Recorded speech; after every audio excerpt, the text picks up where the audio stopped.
Hi guys, RX100 Mark III is the third iteration of popular RX100 compact camera.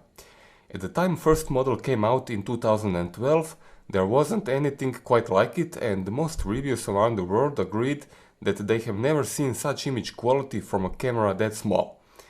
There was a simple reason for that. It had the biggest sensor ever used in a true compact camera, 13x8mm. This is not DSLR territory, but it is still much bigger from what other compact cameras have. Until recently there was no true competitor for RX100 models, but now we have Canon G7X, which interestingly uses the very same image sensor. Canon bought it from Sony. I have reviewed G7X 2 months ago and liked it very much, but for this occasion I prepared a direct comparison between RX100 Mark III and G7X, and I will release that video just a day or two after this one. The link will be in the description below. In my opinion, RX100 Mark III could be interesting for two categories of photographers: amateurs looking for great image quality in smallest possible form factor, and advanced users or professionals looking for small compact to use when they don't feel like carrying DSLR or mirrorless system with them. First of all, let's take a look at image quality, since this is the main selling point of this camera. For the most part, RX100 Mark III has image quality very similar to DSLRs with APS-C sensors. In good light, difference is really small. You can still see noise even in base ISO value, especially on flat surfaces like sky, just like in this shot, but after a few tweaks in post-process it can look much better. RAW files are excellent. You can pull shadows or highlights like you would on images from cameras with bigger sensors. It is not quite there yet, but this is great performance. High ISO is surprisingly excellent.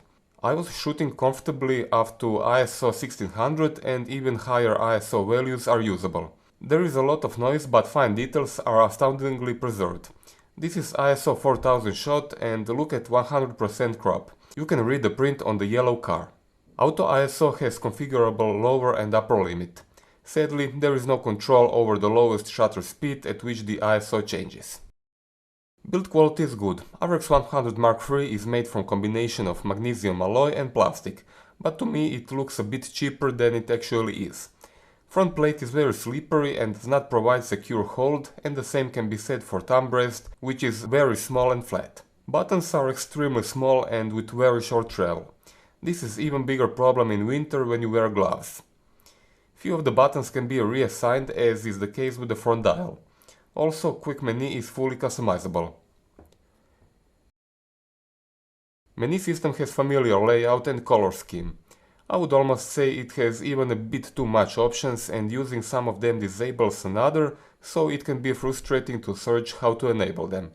For example, I want front dial to adjust exposure compensation, but once you change autofocus from single to dual auto and manual focus, that dial is automatically reassigned to adjust manual focus.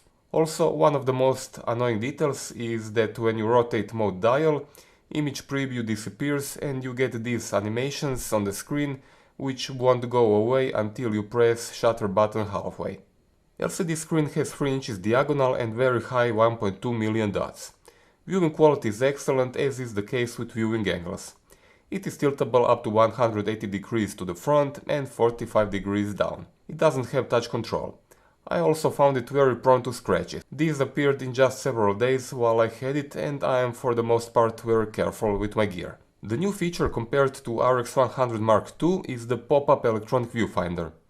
Viewing quality is quite good. It has 1.4 million dots, what is not the highest possible, but having in mind camera size, price point, and the very fact very few compact cameras even have it, it is great.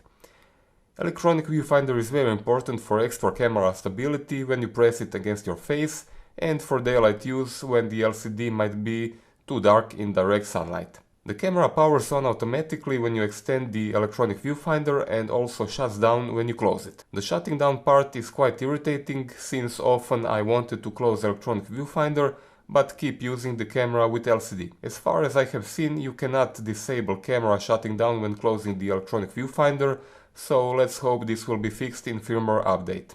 The lens is improved compared to previous Mark II model. It has a bit less optical zoom, 2.9 times, before it was 3.6, but you get wider angle and bigger aperture, what are both very important. Still, keep in mind that 70mm is not a lot of telephoto, so if you like shooting from the distance, this might not be the camera for you. Autofocus is fast and has several configuration options. You can also set the autofocus point size in 3 levels. Focus magnification is available and helps you to achieve critically correct focus or make on-the-fly adjustment here if autofocus misses. For manual focus fanatics, there is also focus peaking. Orange autofocus assist lamp is also built in, but I do not like to use it since it looks intruding, especially for taking portraits. Built-in pop-up flash has a very important feature.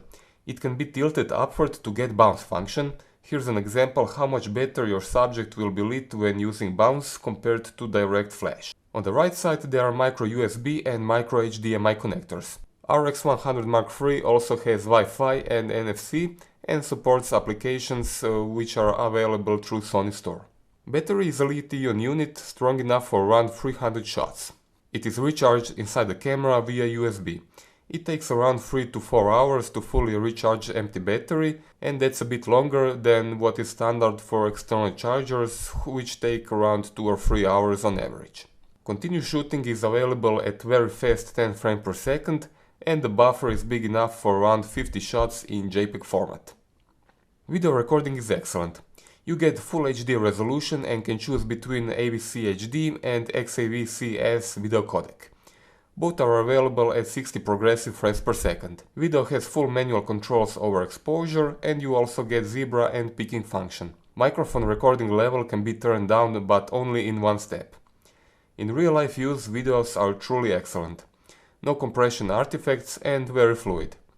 Image stabilization is also excellent, and it is quite easy to get good videos with this camera. Even some cameras with bigger sensors don't have video as good as this one.